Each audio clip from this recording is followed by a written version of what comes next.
오늘도 이제 문제를 풀고 문제풀이에 대한 이제 영상인데, 그래서 이 강의를 보기 전에 자료실에 올려진 9주차 2차 시 문제를 먼저 푼 다음에 이 영상을 보고 이제 채점을 하고 풀이를 하면 될 것 같아. 그래서 그 틀린 거는 똑같이 과제에 올려놨으니까 오답 틀린 거는 오답 노트를 작성해서 뭐 풀이 너네 방식대로 그냥 틀린 거에 대해서 간단히 정리를 해서 자료실 그 과제 9주차 2차 시에 관한 과제에다가 올리면 될 것 같아.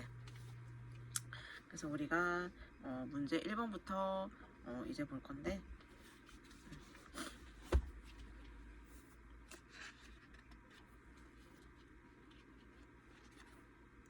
이거 풀이를 할 때는 그 기초의학이랑 내과 전문 응급처치학을 책을 같이 있으면 될 것 같아. 한 몇 문제 정도가 내과 전문 응급처치학에서도 문제를 냈기 때문에 그 책도 같이 채점을 할 때 같이 보면 좋을 것 같아. 그래서 우리가 1번부터 보면은 이제 조직에 대한 설명으로 옳은 것은 이라고 나와 있어. 그래서 이것은 페이지 63쪽.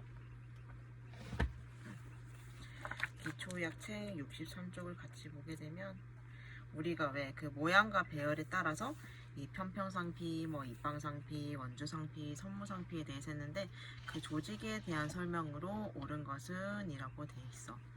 그래서 1번부터 보게 되면 이행상피는 편평상피의 일종으로 심장 혈관 및 림프관의 내면을 이루고 있다고 했는데, 이 설명은 그 이행상피에 관한 설명이 아니라 내피에 대한 설명이야. 그래서 63쪽 맨 위에 보면 2번에 내피라고 돼 있거든. 그래서 1번은 틀린 설명이고, 2번 원주상피는 기관지, 난간, 자궁의 점막상피로 선무상피가 변형된 것이다 라고 했는데, 이것을 올바르게 고치면 선무상피에 대한 설명이야. 그래서 이것도 63쪽에 5번에 보면 선무상피가 나와 있어. 거기에 보면 이제 기관지, 난간, 자궁의 점막상피로 원주상피가 변형된 것이다. 그래서 이제 2번도 틀린 거고, 3번을 보면은 중층 원주상피는 위장관의 내면과 자궁, 난간 등에서 볼 수가 있다고 했는데, 이것은 중층 원주상피에 대한 설명이 아니라 63쪽의 9번 단층 원주상피에 관한 설명이야. 그래서 거기에 보면 위장관의 내면과 자궁, 난간 등의 내면에서 볼 수 있다라고 되어 있어.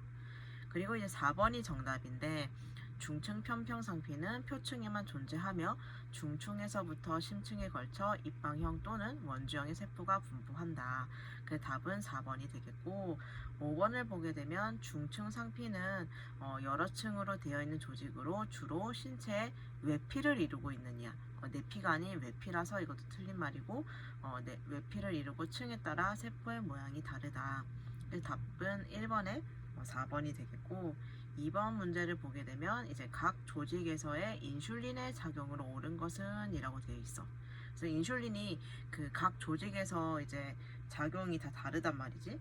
대표적으로 이제 근육이랑 지방 조직이 있는데, 일단 답은 4번이야.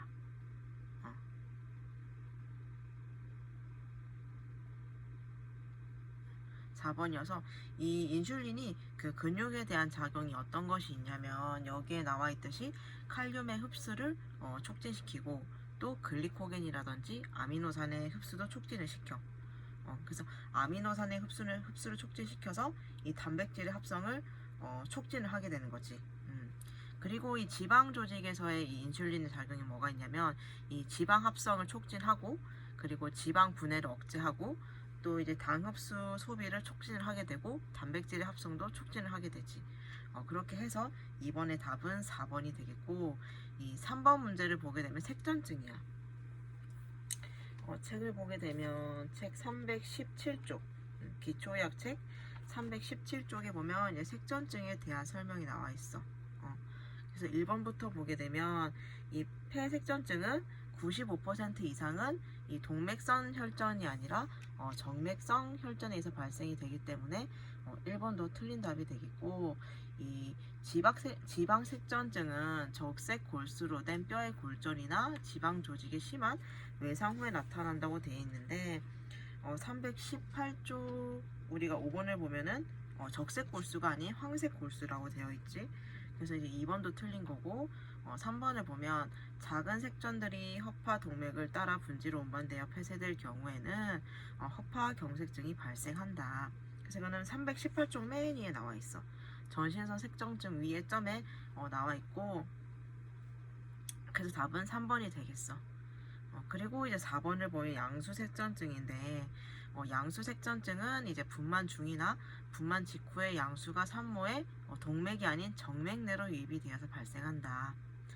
그래서 이제 4번도 틀린 말이 되겠고, 5번을 보면 이제 전신선 색정증은 특히 오금정맥, 넉다리 정맥, 엉덩뼈 정맥 등의 수술 부위나 압박 부위 등에서 형성된 혈전에 의해 발생되는 경우가 있는데, 이 설명이 전신선 색정증에 대한 설명이 아니라 우리 폐색전증에 대한 설명이야.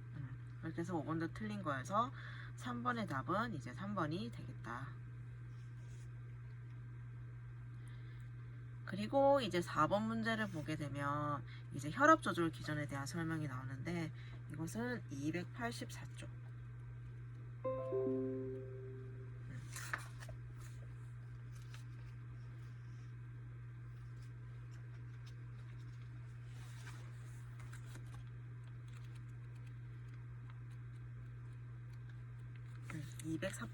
284쪽에 보면 이제 혈압 조절 기전에 대해서 나와 있어. 첫 번째부터 보게 되면 이제 혈액 내 CO2가 농도가 감소하면 숨내의 혈관 운동 중추가 흥분이 되고 반대로 높아지면 이제 억제가 된다라고 나와 있는데, 그 혈압 조절 기전 284쪽에 그 일반 신경성 조절로 혈관의 구경 변동이라는 거기 항목에 맨 마지막 점에 보면 이 내용이 나와 있어. 그래서 보게 되면 혈액 내 CO2 농도가 증가하면 이제 숨내 혈관 운동 중추가 흥분되고 반대로 낮아지면 억제가 된다. 그래서 1번 보기는 틀린 말이 되겠고, 2번 콩팥의 혈류량이 감소되면 요세관으로부터 항이뇨 호르몬이 분비가 된다. 이건 어디 나와 있냐면 284쪽에 2번 액성 조절에서 두 번째 점을 보게 되면 나와 있어. 콩팥의 혈류량이 감소되면 요세관으로부터 이제 레닌이라는 호르몬이 분비가 된다. 그래서 2번도 틀린 거고, 3번을 보게 되면 부신 속질에서 분비되는 코티졸, 코티존, 코티코스테로드는 혈압을 상승시킨다. 혈압이 상승하는 건 맞지만 이 코르티졸 이런 것들이 부신 속질이 아닌 부신 겉질에서 이제 분비가 되기 때문에 이 3번도 틀린 말이 되겠어. 그래서 답은 4번을 볼까?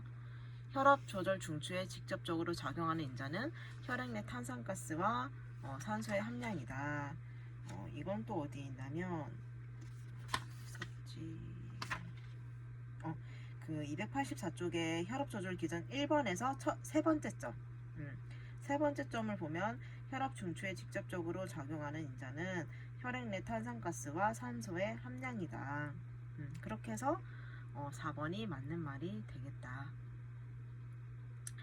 그리고 5번을 보면 코르티졸, 코티존, 코티코코스테론은 콩팥에서 나트륨의 흡수를 억제한다고 나와 있는데, 아까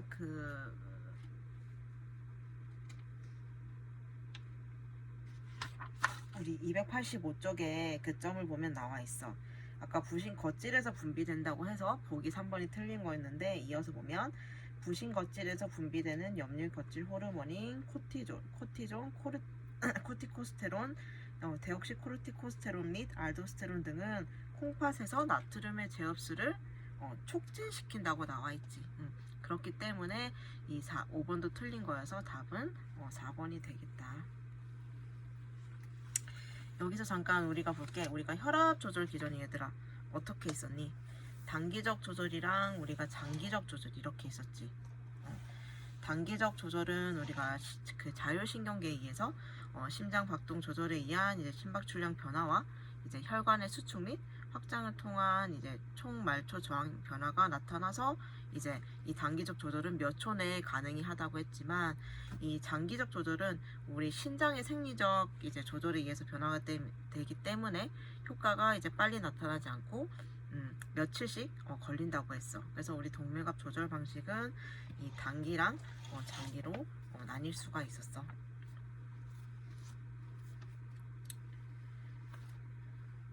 그래서 우리가 285쪽의 그림을 봤었지. 압수용기가 우리 경동맥동 압력 수용기랑 대동맥 압력 수용기가 있었는데, 이 경동맥동 그 압력 수용기는 뇌로 공급되는 혈압을 측정하는 거고, 혈액의 혈압을 측정하는 거고, 이 대동맥 압력 수용기는 이제 전신으로 뿜어져 나가는 혈액의 혈압을 측정하는 거였어. 그래서 우리가 이 압수용기에서 감지된 혈압 변화가 이 뇌신경을 통해서 이제 중추신경계로 전달된다고 했는데, 이 각각 수용기의 그 신경들이 다 달랐단 말이지. 그래서 우리가 대동맥할 압수용기 감시 결과는 우리가 대동맥 신경을 거쳐서 몇 번이었을까?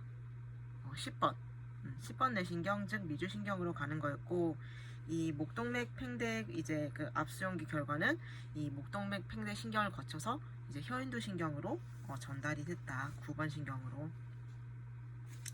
그래서 혈압은 이렇게 조절을 하는 거였고, 이제 그 다음 문제를 가게 되면 이제 폐쇄성 폐질환에 대한 설명으로 옳은 것은 이라고 돼 있는데, 이것은 이제 이 책보다는 내과 전문 응급처치학의 설명이 더 잘 나와 있었단 말이지. 그래서 내과 전문 응급처치학 그 챕터 1에서 이제 이 호흡 파트에서 이 보기를 냈었는데, 답은 3번이라고 할 수가 있겠어. 답은 3번이 맞는 말이다.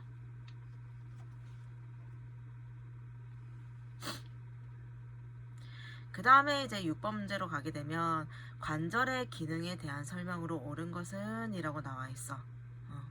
그래서 이것은 몇 페이지냐 하면 책은 249페이지.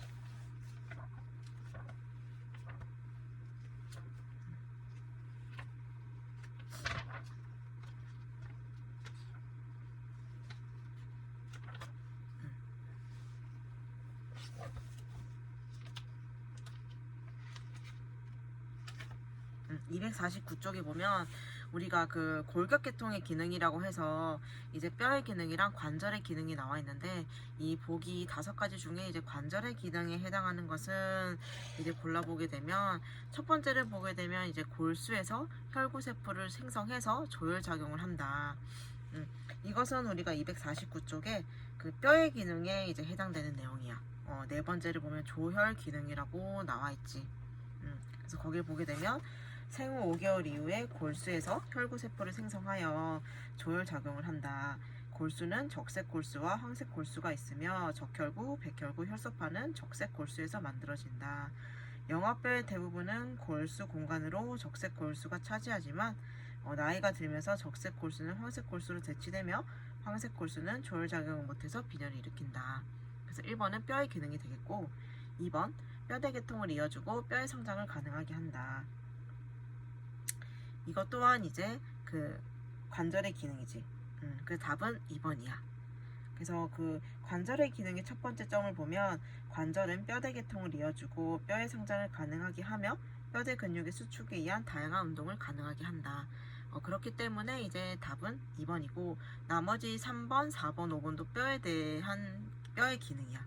그래서 그 뇌나 심장 등의 내부 장기를 보호하는 것은 그 뼈의 기능 중에서 우리가 보호 기능에 해당이 되는 거고, 4번 체중을 받쳐주면서 주위의 조직을 지지하고 신체 기능을 유지해주는 것은 뼈의 기능 중에 지주 기능에 해당이 되는 거야. 그리고 마지막 5번 무기질 중 특히 몸에 필요한 칼슘과 인, 마그네슘, 나트륨, 칼륨, 탄산이온 등을 저장한다는 것은 이 뼈의 기능 중에서 무기질 저장 기능에 해당이 되는 거지. 그래서 1번, 3번, 4번, 5번은 이제 그 뼈의 기능이 되겠고, 2번만 관절의 기능이 되겠다. 그리고 이제 우리가 7번 문제를 보게 되면 이제 물질 이동에 대한 이제 문제가 나와. 이것은 47쪽. 47쪽을 보면 우리가 세포막을 통한 이제 물질 이동에 대해서 나와 있어. 그래서 이 설명 중에서 옳은 것은 이라고 돼 있는데, 1번부터 보게 되면 이제 포도당이나 아미노산 등의 세포 구조 구성 성분들이 외부보다 세포 내가 높은 상태이지만 내부를 향해서 이동이 일어난다. 그래서 이거는 맞는 말이야. 이것은 어디에 나와 있냐면 페이지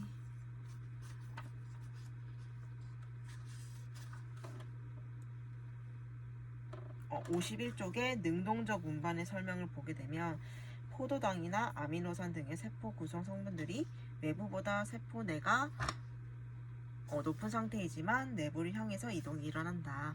그렇기 때문에 1번은 맞는 말이고 2번을 보게 되면 능동적 운반은 세포가 죽었을 때만 이제 가능을 하다고 되어 있는데 이것은 살아있을 때만 가능하지. 그 52쪽에 점 세 번째 보면은 세포가 살아있을 때만 가능하다라고 나와 있어. 그렇기 때문에 이것도 틀린 거고 3번을 보게 되면 세포 외의 칼륨 농도는 세포 내와 비교하여 훨씬 높은 반면 세포 내 나트륨 농도는 세포 외보다 훨씬 높다라고 되어 있는데 칼륨 농도는 얘들아 세포 내가 더 높은 거지. 그 53쪽에 나트륨 칼륨 펌프에서 점 두 번째 나와 있어. 그치? 세포 내는 이제 칼륨이 높은 거고 세포 외는 나트륨의 농도가 높은 거지. 그렇기 때문에 3번은 이제 바뀌어서 설명이 된 거야. 그래서 틀린 거고 4번을 보게 되면 여과는 막 내외에 압력의 차가 있을 때 막을 통해서 액체가 이동하는 물리적인 현상으로 압력이 낮은 곳에서 높은 곳으로 물질이 이동한다. 이것도 틀린 말이지. 압력이 낮은 곳에서 높은 곳이 아닌 높은 곳에서 낮은 곳으로 이동하는 거야. 50쪽에 그 여과에 보면 설명이 나와 있어. 그렇기 때문에 이제 4번도 틀린 거다.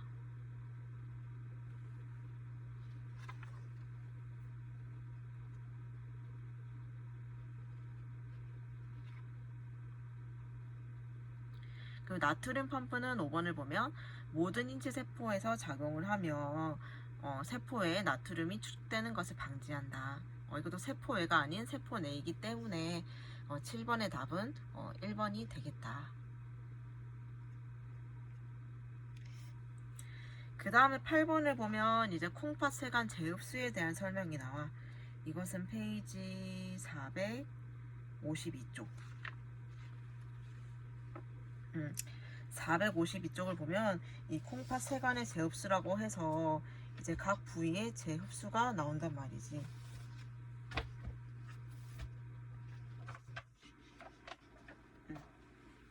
그래서 우리가 1번부터 보게 되면 여기서는 옳지 않은 것을 고르는 거야. 그래서 1번은 미량의 알부민이 여과되면 거의 100%가 재흡수가 된다. 이것은 맞는 말이지.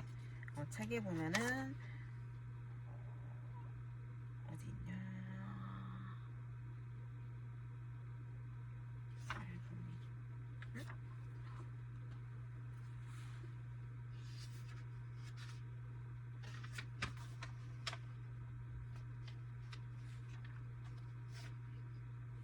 단백질. 454쪽에 그 단백질의 흡수, 재흡수 여기 보면 미량의 알부민이 여과되며 거의 100%가 재흡수된다 라고 나와 있어. 그래서 1번은 맞는 말이고 2번 아미노산 대부분은 토리 쪽 곱슬 세간에서 이제 재흡수되며 나트륨의 운반체와 함께 결합해서 재흡수가 된다. 그래서 아미노산 이제 부분을 보게 되면은 바로 그 아미노산 설명이 있거든. 거기 보면 똑같이 나와 있어. 그래서 2번도 맞는 말이고 3번을 보게 되면 이제 재흡수와 분비가 가장 활발히 이루어지는 곳은 먼쪽 곱슬세간이라고 나와 있는데 먼쪽 곱슬세간이 아니라 몸쪽 곱슬세간이야. 452쪽에 점 두 번째 각 부위의 재흡수의 점 두 번째를 보면 재흡수와 분비가 가장 활발히 이루어지는 것은 몸쪽 곱슬세간이다. 그래서 답은 3번이 되겠고 4번을 보게 되면 나트륨의 섭취량이 많을 때는 토리의 여과량이 증가한다. 그래서 맞는 말이지. 그리고 5번은 재흡수되는 것은 포도당, 아미노산, 단백질 및 요산으로 토리 쪽 곱슬세간에서 재흡수된다. 이것 또한 맞는 말이다. 그래서 그 8번의 답은 3번이 되겠고 9번 문제는 이제 또 이제 우리 뼈대에 관한 설명이야. 뼈대는 페이지 206쪽.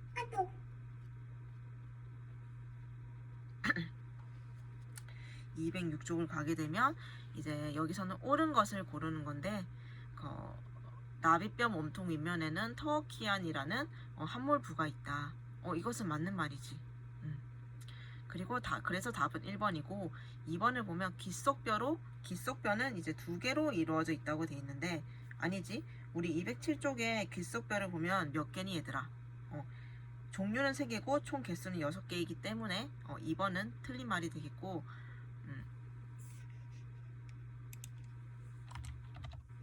3번 숙구멍은 생후 6개월 내에 완전히 뼈로 덮이게 된다고 돼 있는데 이것은 페이지 208쪽의 매니에 보면 생후 2년 내에 완전히 뼈로 덮이게 된다라고 숙구멍 설명에 나와 있어.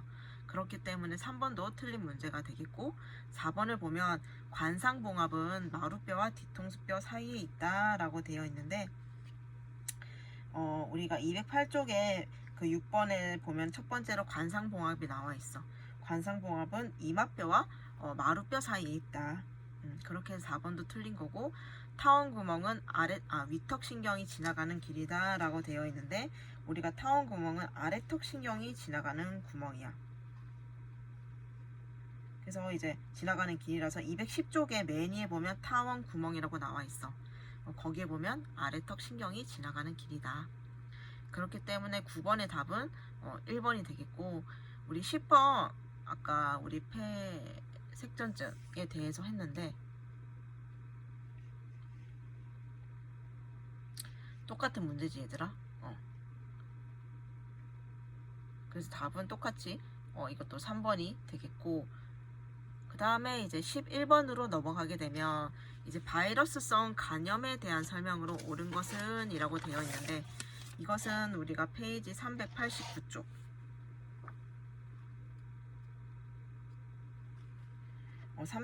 389쪽에 보면 이제 바이러스 간염에 대한 설명이 나와 있어. 그래서 여기서 옳은 것은 이라고 고르면 되는데 1번을 보게 되면 A형 간염은 대개 감염원을 입으로 섭취해서 발생한다. 맞는 말이지. A형 간염을 보면은 389쪽 A형 간염 두 번째 점을 보게 되면 대개 감염원을 입으로 섭취하여 발생하고 2-3주 정도의 비교적 짧은 잠복기를 가지고 있으며 보균자는 거의 없다.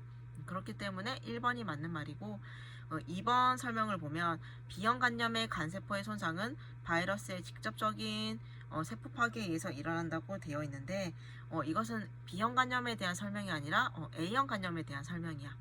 그렇기 때문에 이제 2번도 틀린 설명이 되겠고 3번 B형 간염은 혈액이나 혈액제제에 의해 전파되며 비교적 잠복기가 짧다라고 되어 있어.